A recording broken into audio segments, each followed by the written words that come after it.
안녕하세요. 주부참치입니다. 오늘은 최근 CES에서 젠슨 황이 말하는 AI의 종착점인 피지컬 AI로 가는 가장 대표적인 분야 휴머노이드 로봇을 투자하기 위한 ETF를 소개해 드리려고 합니다.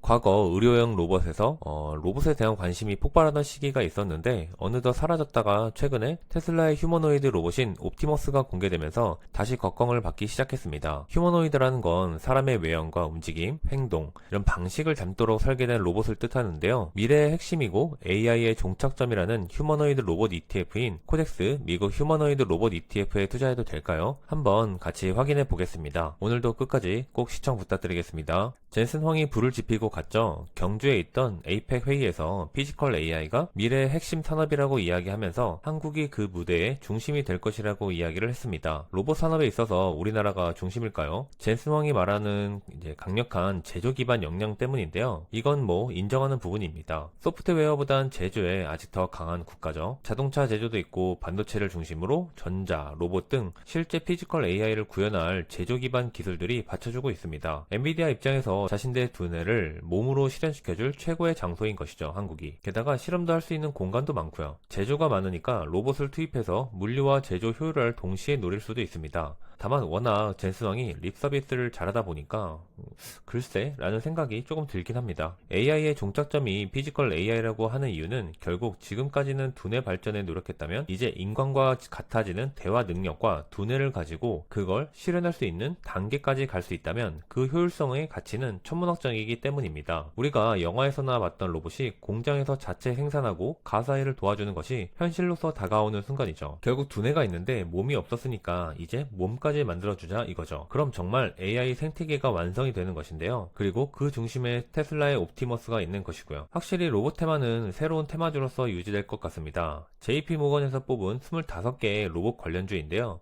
미국만 있는 것은 아니고 전 세계를 기준으로 잡은 것입니다. 한국도 삼성전자가 들어가 있는데요. 물론 당연하지만 미국이 중심이죠. 전 미국 투자자이다 보니까 미국만 확인해 봤는데요. 엔비디아는 당연히 어딜 가나 들어가 있습니다. 엔비디아는 논외로 보고 다른 기업들을 보면 시놉시스는 반도체 설계 자동화 1위 기업이고 AMD도 있네요. 그리고 텍사스 인스트루먼트는 로봇의 센서 모터를 제어하는 아날로그 전력 반도체의 강자입니다. 이렇게 결국 하나하나 피지컬 AI를 실현시키기 위한 각 분야에서 최상위 기술력을 보유한 기업들이 선정이 됐는데요. 확실히 한 가지 느끼는 건 결국 미국의 회사들은 로봇의 팔다리를 만드는 제조보단 움직이는 두뇌 자체에 더 집중하고 있는 것 같습니다. 이런 면에서 결국 로봇의 팔다리는 필수니까 일본이나 한국 이런 기타 다른 국가들의 로봇 산업이 필요하고 젠슨 황이 강조하는 것이겠죠. 우린 피지컬 AI라는 시대에 맞춰서 로봇 ETF도 관심을 가져야겠죠. 바로 코덱스 미국 휴머노이드 로봇 ETF입니다.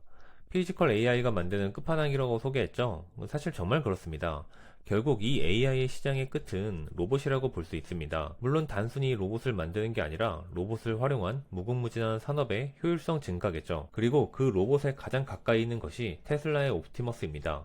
그리고 그 옵티머스에 들어가는 두뇌는 엔비디아의 GPU가 되겠죠. 결국 이 사업 자체도 자본 집약적 사업이 되는 것이고 빅테크가 이끌어 갈 수밖에 없는 사업입니다. 일단 돈이 너무 많이 들어가잖아요. 돈을 잘 벌어야 돈을 잘 쓸 수 있겠죠. 결국 이 ETF의 중심은 테슬라와 엔비디아가 중심을 이루고 있습니다. 그리고 빅테크들이죠. 그래서 휴머노이드 로봇 시장에 대한 불확실성이 있다고 해도 사실 크게 관련이 없는데요. 대부분이 빅테크이기 때문입니다. 그래서 반대로 이미 빅테크를 집중해서 투자하고 있으신 분들은 현재 일반적인 빅테크 ETF들의 테슬라 비중이 적다 보니까 테슬라 비중을 좀 더 가져가고 싶은 분들에게 대안 정도는 될 것 같은데 뒤에서 다시 자세히 설명드리겠습니다. 지금의 휴머노이드 로봇은 대화를 할 수 있고 몸을 움직이는 데 집중하고 있습니다. 아직 정말 초기 단계죠. 그리고 물류나 제조 공장에 투입되어서 사람이 아닌 로봇이 직접 제조를 다시 시작하는 단계가 오고 고객을 응대하고 가정에서 가사일을 대신하는 단계까지 발전하고 있는데요. 범용성이 높은 것이죠. 그리고 소개 자료에서 단일 디자인이라고 표현을 썼는데 만약 정말 누가 됐든 이 휴머노이드 로봇 시장이 발전해서 로봇이 일상화가 된다면 그땐 반대로 로봇을 꾸미는 시장이 커질 겁니다. 일종의 예전의 아바타 느낌이랄까요? 로봇을 왜 꾸며? 하시겠지만 결국 아바타보다도 더 직접적으로 내 옆에서 나와 함께 생활하는 로봇을 꾸미는 것도 하나의 시장으로 발전할 것이라고 생각하고 있습니다. 어쨌든 이 시장이 폭발적으로 성장할 것이라는 기대감은 변함이 없는데요. 머스크는 다 계획이 있던 것일까요? 결국 옵티머스로 테슬라 차량을 만들고 다시 옵티머스를 만들고 또 옵티머스를 화성에 보내고 이런 모든 미래를 기대하며 이 사업을 만드는 것일까요? 정말 무서운 천재이긴 합니다. 휴머노이드 시장이 32년까지 660억 달러, 원화 기준 거의 100조 원의 시장이 된다고 하는데 사실 100조 원이 될지 1000조 원이 될지 아무도 모릅니다. 가능성이 무한대로 열려있기 때문이죠. 다만 이 무한한 가능성은 반대로 어마어마한 기술력을 동반해야 합니다. 꿈같은 이야기이기 때문이죠. 세계 최고의 부자 CEO와 세계 최대 시총 회사의 CEO가 하나같이 이야기하는 로봇의 시대는 결국 올 것이라고 생각은 하고 있습니다. 어떤 방식으로 언제든 말이죠. 이 시장에서 핵심은 이 기술을 실현시킬 두뇌겠죠. 그리고 그 두뇌는 빅테크가 독점하고 있습니다. 그 휘하 로봇을 만드는 하나하나의 기술은 중국이나 일본 쪽이 독식하고 있죠. 25개의 기업 중에 일본이 3개, 중국이 7개나 있는 것도 결국 이런 제조 기반은 중국과 일본이 독식하고 있다는 뜻이기도 합니다. 한 가지 드는 생각은 트럼프는 계속해서 중국을 견제하고 있는데 이 시장에 대해서도 과연 어떻게 생각할지 궁금하네요. 결국 중국의 제조 기술로서 부품을 수입하고 만들어야 하는 것인데 말이죠. 휴머노이드 로봇 시장에서 선두를 달리고 있는 것은 테슬라입니다. 테슬라를 보면 참 대단한 게 누구도 보지 않았던 전기차 시장에서 독보적 입지를 다지고 이제는 완전 자유주행을 꿈꾸더니 또 로봇을 만드는 회사로 탈바꿈했습니다. 가만히 생각해보면 일론이 하는 이야기들은 처음에는 하나같이 전부 꿈같은 이야기였는데요. 하지만 하는 말을 모두 시간이 걸릴지라도 차근차근 이루어 나가고 있죠. 테슬라의 주가는 역시 실적이 아니라 머스크의 꿈과 희망으로 간다는 우스갯소리가 괜히 있는 게 아닌 것 같습니다. 저도 덕분에 TSLL로 좀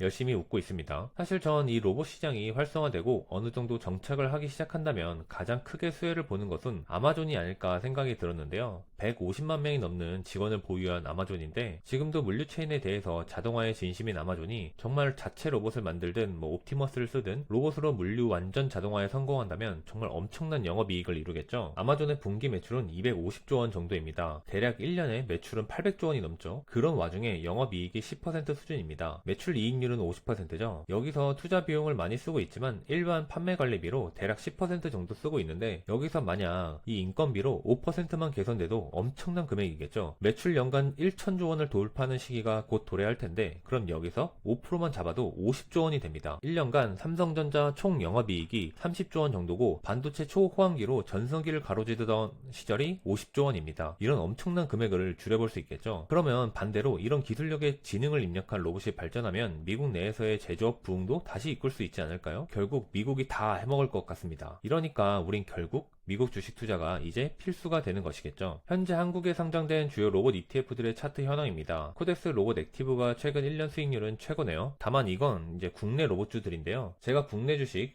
중국 주식 테마주에 절대 투자하지 않습니다. 거의 5년간 제대로 진짜 당해봐서 이제 다시는 투자하지 않고요. 그래서 소개는 해드리기 위해 잠시 가져왔습니다. 시총 1천억 이상 그리고 주력 로봇 관련 ETF이며 사실 미국 중심 투자자라면 코덱스 미국 휴머노이드 로봇 ETF가 유일한 투자처라고 할 수 있습니다. 성과도 아주 좋죠. 무려 66%나 올랐네요. 확실히 이런 테마성 ETF들의 보수는 높은 편입니다. 다만 그만큼 기대 수익률이 높다는 의미죠.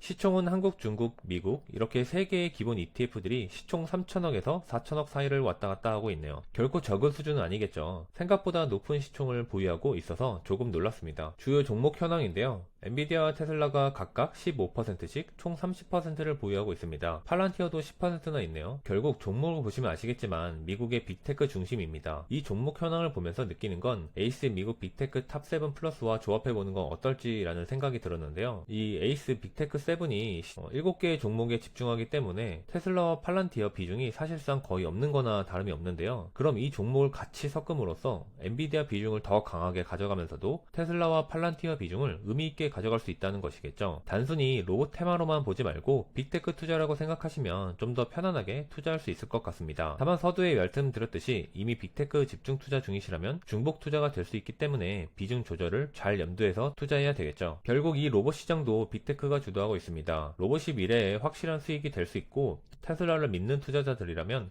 투자할 만한 ETF라고 생각이 들고 있는데요. 단순히 로봇 테마주라 하기엔 빅테크 비중 중심이다 보니까 생각보다 로봇 테마로선 안전하다는 생각까지 들고 있습니다. 여러분들은 어떻게 생각하시나요? 테슬라가 이제 전기차에 대한 실적이 아니라 자율주행과 옵티머스의 기대감으로 주가가 오르락내리락 하고 있습니다. 이 기대감의 끝은 어디일까요? 그리고 테슬라와 엔비디아라는 미국 최고의 기업과 최고의 천재 CEO들이 말하는 피지컬 AI의 끝은 정말 로봇이 맞을까요? 기대감을 가져가 볼 수 있을 것 같습니다. 오늘은 휴머노이드 로봇에 관심이 있는 분들을 위한 로봇 시장에 대한 소개와 함께 미국 중심 ETF를 소개해 드려봤습니다. 유익하셨다면 구독과 좋아요 부탁드립니다. 감사합니다.